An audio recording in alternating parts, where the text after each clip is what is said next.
दोस्तों अगर आप अपना ईपीएफ का पेंशन वाला पैसा निकालना चाहते हो, विड्रॉ करना चाहते हो, तो नए नियम के बाद अपना ईपीएफ का पेंशन वाला पैसा कैसे निकालोगे, उसका प्रोसेस क्या है, इस वीडियो में आज आपको बताने वाला हूं। ठीक है, आपको करना क्या है दोस्तों, आपको आ जाना है, सिर्फ आपको अपने गूगल क्रोम में अपना ब्राउजर ओपन कर लेना और आपको ईपीएफओ सर्च करना है। आपको अपने ईपीएफओ सर्च करोगे तो आपके सामने पोर्टल ओपन हो जाएगा। आपको यहाँ पे पोर्टल पे क्लिक करना है। जैसे आप क्लिक करेंगे तो आपके सामने यहाँ पे ईपीएफओ का डैशबोर्ड पूरा ओपन हो जाता है, जहां पे आपको online claim member account transfer आपको क्लिक करना है। जैसे दोस्तों यहाँ पे क्लिक कर देते हैं तो आपके पास लॉगिन डैशबोर्ड पे ले जाएगा, जहां पे अपना यूएन नंबर पासवर्ड फिलअप करके साइन अप करते हैं। अपना साइन अप कर लेना, ओटीपी आ जाएगी, ओटीपी आपको यहाँ पे जनरेट करके सबमिट कर लेना है। जैसे दोस्तों आप सबमिट कर देते हो तो आपका पूरा मेंबर प्रोफाइल यहाँ पे डेटा ओपन हो जाता है। अब आपको दोस्तों करना क्या है कि आपको यहाँ पे ऑनलाइन क्लेम करने के लिए, प्रोसेस करने के लिए ऑनलाइन सर्विस के ऊपर आपको ऑप्शन दिखने को मिलेगा, आपको उस पर क्लिक करना है। ध्यान देना, मोबाइल फोन में अगर ये साइड ओपन की हो तो मोबाइल फोन को अपने डेस्कटॉप मोड जरूर कर लेना। जैसे कंप्यूटर लैपटॉप में साइडें ओपन होती है, सेम इसी प्रोसेस से आपके मोबाइल फोन में ये साइडें ओपन हो जाएंगी।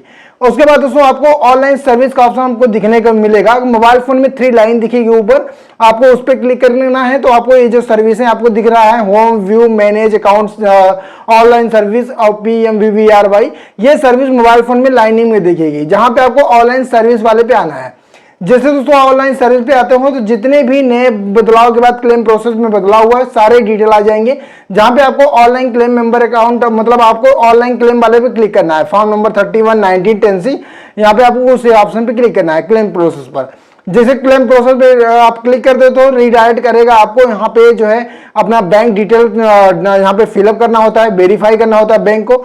बैंक वेरीफाई कर लेंगे, उसके बाद आपको पास यहाँ पे जो है आपके पास यहाँ पे अंडरटेकिंग का आता है सर्टिफिकेट में, यहाँ पे आपका अंडरटेकिंग होता है, आपका जो बैंक वेरीफाई होता है। उसके बाद आपको यस और नो का ऑप्शन पे दिखेगा तो आपको यस करके यहाँ पे नेक्स्ट हो जाना है। यस करने के बाद आपके पास प्रोसेस ऑनलाइन क्लेम का ऑप्शन आएगा, आपको उस पर क्लिक करना है। जैसे आप वहां पे क्लिक कर देते हो तो रीडायरेक्ट आपको करेगा यहाँ पे जो आई वांट टू अप्लाई, मैं आवेदन करना चाहता हूं। ठीक है, अब आपको यहाँ पे अपना फॉर्म सेलेक्ट करना है, pension withdrawal benefit form number 10C apply करना है। जैसे यहाँ पे आप क्लिक करते हो तो आपके सामने यहाँ पे जो है इसका पूरा डिटेल ओपन हो जाता है। इसमें नहीं पूछा जाता है कि आप अपना अमाउंट कितना निकालेंगे। ठीक है, जो 19 वाला प्रोसेस है, 30 वाला प्रोसेस है, उसमें आपका अमाउंट जो है डिक्लेयर दिखता है कि कितना आप अमाउंट निकाल सकते हो, लेकिन पेंशन में नहीं। पेंशन में आपका रीडायरेक्ट पूरा ये मेंबर आईडी का जितना भी अमाउंट होगा ये रीडायरेक्ट जो उठा लेगा।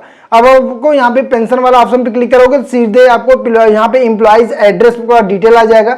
आपको यहाँ पे एड्रेस अपना फिलअप कर देना है। अगर ऑलरेडी आपने एड्रेस अपना अपडेट कर रखे हो, पूरा प्रोफाइल मेंटेन कर रखे हो, तो वही यहाँ पे अपडेट हो जाता है ऑटोमेटिक। अब आपको दोस्तों यहाँ पे नीचे देखने को मिलेगी प्राइमरी मेंबर आईडी, उसके बाद बेनिफिट टेकन अगेंस्ट सर्विस आपको ऑप्शन दिखने को मिलेगा, जहां पे आपको सदस्य की सेवा है 11, यहाँ पे मतलब 15/11/1995। क्या आप 1995 से पहले की नौकरी किए हैं क्या? अगर आप उससे पहले किए होंगे तो आपका मेंबर आईडी यहाँ पे डिटेल आएगी। अगर नहीं आती है, अगर आपने काम किया होगा तो आपको करना क्या है, आपको उस पीएफ आईडी का जो पीएफ नंबर मिलता था उस पीएफ को इस यूएन में ऐड कर लेना है। जब ऐड कर लोगे तो यहाँ पे ऐड हो जाएगी। ठीक है, यहाँ पे प्रोसेस दे दिए हैं। उसके बाद दोस्तों यहाँ पे नीचे आना है, सदस्य की सेवा 15/11/1995 की बात की है क्या? तो हाँ, 1995 की बात की आपकी नौकरी होगी तो आपको यहाँ पे मेंबर आईडी पूरा डिटेल आपको यहाँ पे आएगी, जहां पे आपका मेंबर आईडी आएगा, डीओजी पूरा यहाँ पे डीओजी मतलब डेट ऑफ ज्वाइनिंग, ईपीएस आएगा, डेट ऑफ एग्जिट ईपीएस यहाँ पे पूरा शो करेगा। ठीक है, आपका यहाँ पे जो एग्जिट रीजन ऑफ एग्जिट छोड़ने का जो डेट है, मतलब रीजन है, कारण है, वो आपको यहाँ पे सब कुछ अपडेट दिखने को मिलेगा। अब आपको यहाँ पे एक ऑप्शन और भी दिखने को मिलेगा, क्या आप योजना प्रमाण पत्र अपलोड करना चाहते हैं? जो स्कीम सर्टिफिकेट है अगर आपके पास है, अगर आप उसको जो है सरेंडर करना चाहते थे, सरेंडर भी कर सकते हो, यहाँ पे क्लिक कर सकते हो। ठीक है, नहीं अन्यथा आप नहीं पे क्लिक कर सकते हो अगर आप स्किन सर्टिफिकेट इशू नहीं की हो।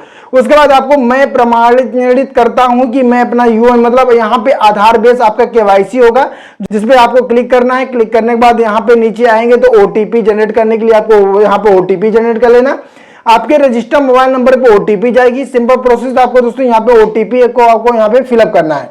यहाँ पे ओटीपी जैसे आप फिलअप कर देंगे तो वैलिड ओटीपी एंड सबमिट पे क्लिक कर देना है। क्लिक करने के बाद थोड़ा सा प्रोसेसिंग लगेगा, उसके बाद ऑनलाइन क्लेम सबमिट सक्सेसफुली हो जाएगा। आपके सामने इस तरह का आपका जो है क्लेम सक्सेसफुली हो चुका है। OTP has been verified, pension withdrawal benefit claim form submit successfully.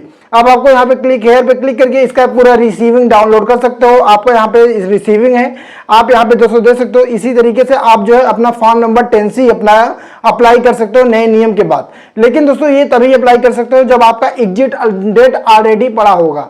Exit date अगर आपका पड़ा है, ठीक है, नए नियम के पहले है, तभी आप अपना फॉर्म नंबर 10C अप्लाई कर सकते हो, अन्यथा नहीं निकाल सकते हो। एग्जिट डेट पड़ा होना अनिवार्य है, तभी आप निकाल सकते हो। और पुराने जितने भी मेंबर आईडी हैं, वो उन्होंने बहुत सारे लोग ऐसे मेंबर आईडी हैं, बहुत सारे एम्प्लॉइज हैं, वो एग्जिट डेट सबमिट कर रखे थे और उनका आसानी से फॉर्म नंबर 10C अप्लाई हो जा रहा है। अगर आपका भी ऐसा प्रोसेस है तो ऑलरेडी जो है एग्जिट डेट सबमिट कर दीजिए, अगर आप पहले से नौकरी छोड़ रखे हो, और सबमिट करके अपना फॉर्म नंबर 10C अप्लाई कर सकते हैं। अगर आपको ये वीडियो अच्छी लगी हो, हेल्पफुल लगी हो, कोई भी पूछताछ करना हो तो कमेंट जरूर कर देना। बने रहें आप हेल्प सेंटर प्रयागराज पे। मैं हूं शरद तिवारी। अभी तक सब्सक्राइब नहीं किया हो तो इस चैनल को जरूर सब्सक्राइब कर देना, साथ साथ बेल आइकन घंटी का बटन होता है उसको भी जरूर दबा देना, क्योंकि यहाँ पे आपको बिल्कुल स्पष्ट और सटीक जानकारी मिलती है।